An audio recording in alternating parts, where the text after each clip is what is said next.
Voilà, je pense que vous me voyez correctement.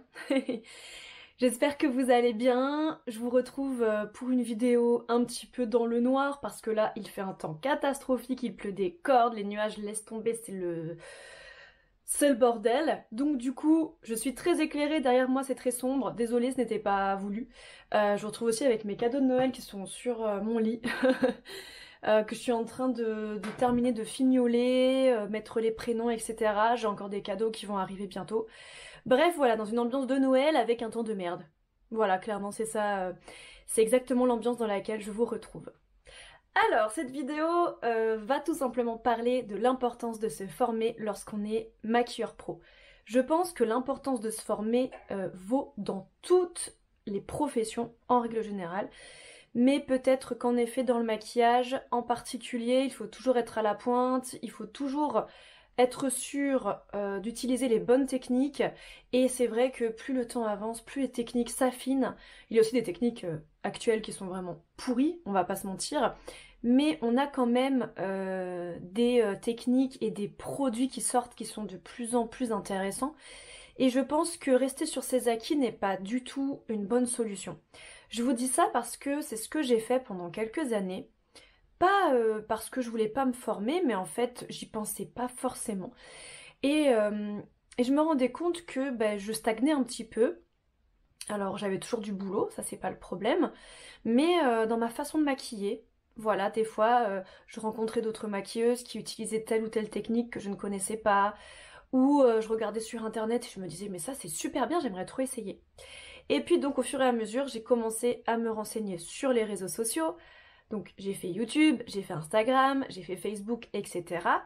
Et très vite j'ai eu le besoin aussi de me former plus en profondeur en étant réellement présente lors de formations. Donc au début c'était juste voilà, je demandais conseil à des collègues maquilleuses ou je piochais des petites informations par-ci par-là, soit sur internet, soit par des clientes, soit par des copines, etc. Parce que même si on est maquilleuse pro, nos copines peuvent être un flot, un puits de connaissances concernant le maquillage. C'est pas parce qu'on est make-up artiste qu'on connaît tout. Et bah, mon but c'est de connaître quasiment tout, c'est mon travail. Donc voilà. Et il s'est trouvé que euh, j'ai eu ce besoin voilà, d'apprendre plus, de me former, etc. Je vais vous donner deux exemples assez récents. Comme ça vous permettra un petit peu de voir de quoi je veux parler. Alors tout simplement en début d'année, en janvier, j'ai été à une masterclass. Donc la masterclass, certes, on n'a pas pratiqué, mais on a énormément appris. Donc ça, cette masterclass, je vous en avais déjà parlé lors lors d'une ancienne vidéo. C'était la masterclass de Danessa Myrix. On avait également la French Touch of Makeup. On avait également la Petite Vengeance. Et on avait également James Molloy. Voilà. Donc ça a été vraiment hyper intéressant. Déjà parce que j'ai été entourée de plein de maquilleurs, de plein de pros de la beauté. Donc j'ai fait plein de rencontres. Une rencontre en particulier que j'ai beaucoup aimée, bah, c'était avec Corentin. Je suivais déjà son travail sur les réseaux sociaux.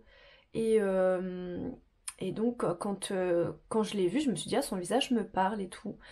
Et en fait, je lui dis, mais on peut s'asseoir à côté de toi et tout ça. T'es tout seul? Oui, oui, allez-y, asseyez-vous et tout. Et là, il me dit, c'est quoi son Instagram? J'ai dit, c'est toi. Mais c'est un truc de fou, il était tout seul. Toutes les tables étaient remplies, sauf la sienne. Et forcément, j'étais déjà très fan de son travail, donc c'était déjà super de le rencontrer. Voilà. Il y avait aussi plein d'influenceuses, il y avait beaucoup de monde. Après, voilà, j'y allais pas forcément pour ça, mais je me suis rendu compte que c'était super cette partie-là, à laquelle je n'avais pas du tout pensé. En fait, quand vous partez en formation, en masterclass, il n'y a pas que la formation et la masterclass en tant que telle, il y a tout ce qui va autour. Les rencontres, les numéros que vous prenez, les discussions avec les autres maquilleurs, c'est tellement important de continuer à rencontrer du monde, de pas rester dans son petit cocon. J'ai toujours adoré rencontrer du monde, j'ai toujours adoré apprendre des choses, donc heureusement ça m'a sauvée parce que je sais qu'il y a beaucoup de maquilleurs qui restent un petit peu dans leur coin et qui ne cherchent pas à grandir. Et je trouve ça dommage. Après, ceux qui y arrivent comme ça, qui n'ont pas besoin de faire de formation, pour qui les réseaux sociaux suffisent ou les contacts avec leurs collègues suffisent, bah c'est génial.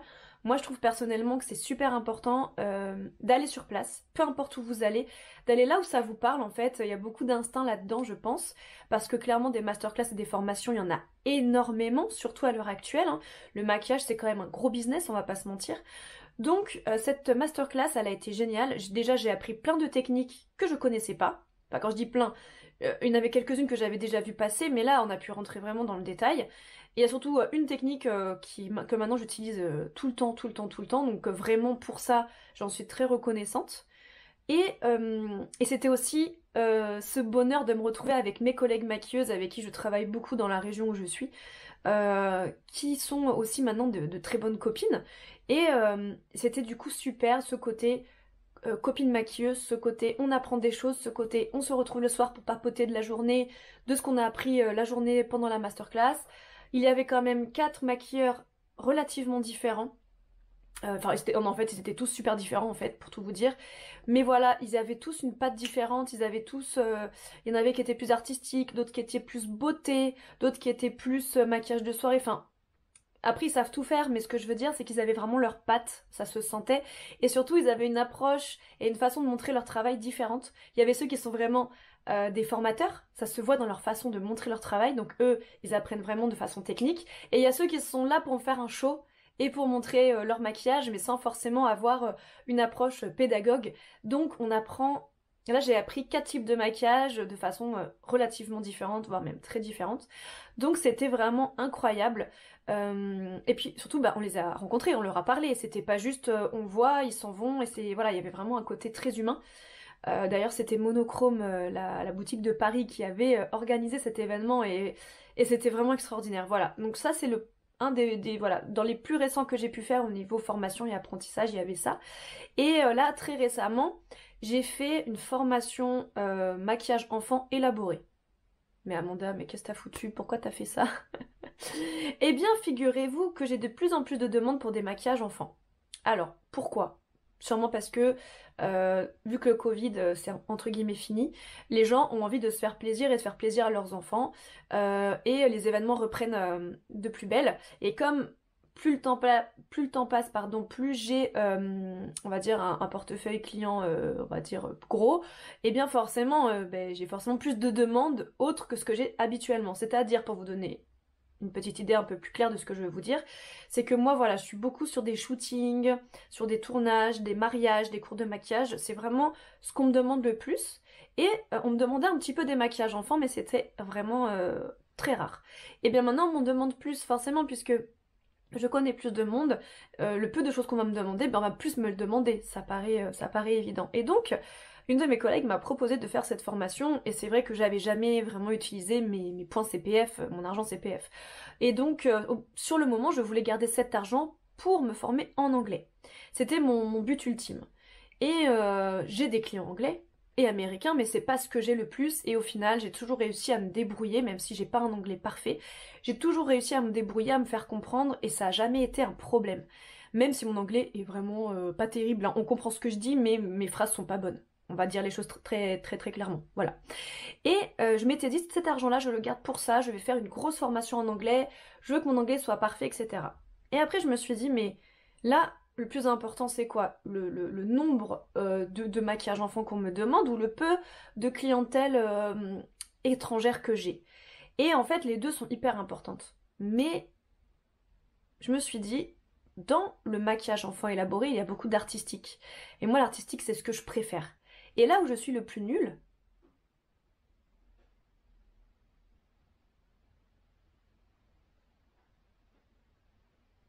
mon chat fait des bruits bizarres, excusez-moi, je viens de m'arrêter de parler parce que c'était très bizarre. Là où je suis le plus nulle, c'est le dessin. Voilà. C'est pas que je suis incapable d'en faire, c'est que c'est là où je pêche le plus. Voilà. Je sais faire des maquillages beauté, des maquillages mariés, etc. Mais c'est vrai que mon maquillage mon maquillage dessiné est loin d'être parfait. Et là, c'était pour moi l'occasion parfaite de me lancer. Donc j'ai fait cette formation. Parce que de toute façon cet argent CPF il fallait que je l'utilise, et en plus je me suis dit mais ça fera toujours voilà, un potentiel en plus, ça fera voilà, un certificat en plus, ça me permettra aussi d'être plus crédible auprès des clients, etc. Et je regrette pas du tout de l'avoir fait, parce que vraiment, c'était très intensif, c'était sur 3 jours sur Paris. Ceux qui nous ont fait la formation, c'était Toupie Makeup à Paris.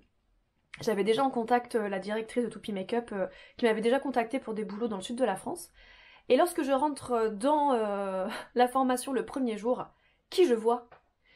Ma formatrice, ma professeure préférée de mon école de maquillage quand j'avais 18 ans, Marilyn. Marilyn, si tu passes par là, ça m'étonnerait, mais comment j'étais heureuse de te voir, tu peux pas savoir. Donc là déjà, je rentre, je me dis ok, là c'est le destin, il fallait vraiment que je sois là, c'est incroyable. J'y suis allée avec 2 collègues maquilleuses que j'adore, avec qui je travaille régulièrement et avec qui j'ai de très très bons rapports. Donc c'était vraiment super. Donc voilà, on a pris le train, on a loué un Airbnb. Il y a aussi le côté on change d'air, on fait autre chose. Enfin ça c'est, je pense, très important dans notre profession.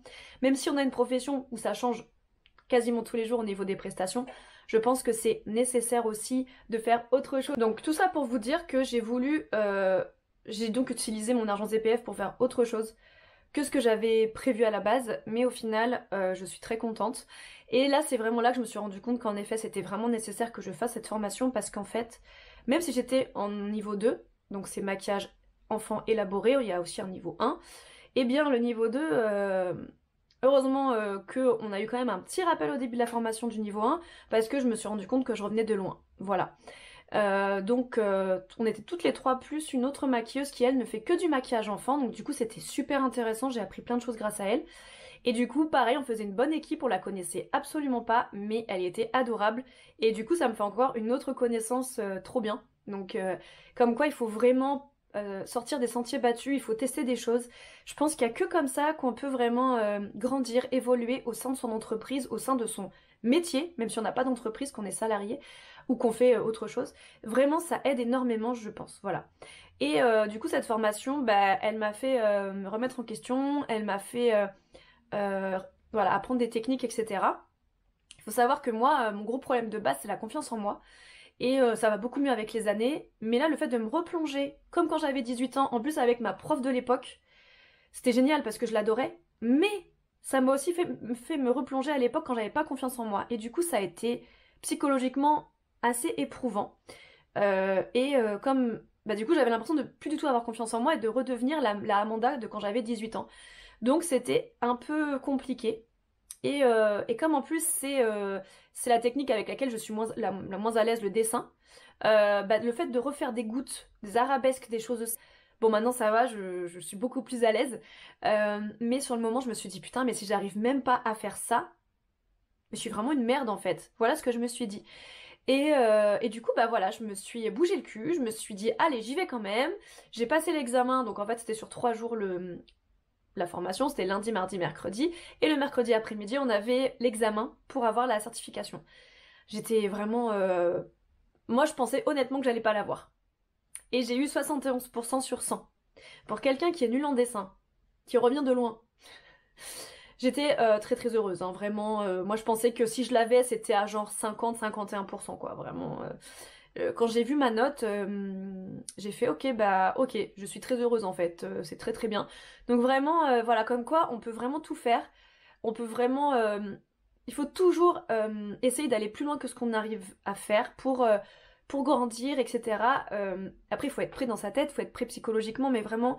En tant que make-up artist, faites des formations, même si vous connaissez un maquilleur qui a plus d'expérience que vous, etc., mais faites une formation avec lui. Vous n'êtes pas obligé de partir à Paris, vous n'êtes pas obligé de partir je sais pas où, ou de payer super cher un truc.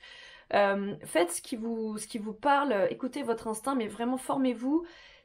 Moi, je suis revenue hyper épanouie. À chaque fois que je fais une formation ou une masterclass ou que j'apprends des choses sur internet ou par d'autres personnes ou quoi, j'en ressors grandie, j'en ressors épanouie, j'en ressors heureuse parce que le maquillage c'est entre guillemets ma vie, c'est ma profession, j'adore ça. Et voilà, je pense qu'il faut pas rester sur ses acquis. Voilà, c'était juste pour vous dire ça. Vous retrouverez la vidéo de ce maquillage en Instagram en réel et en photo. Je le poste demain. Et je vous fais des gros bisous et je vous dis à bientôt mes petits coquelicots. Ciao ciao.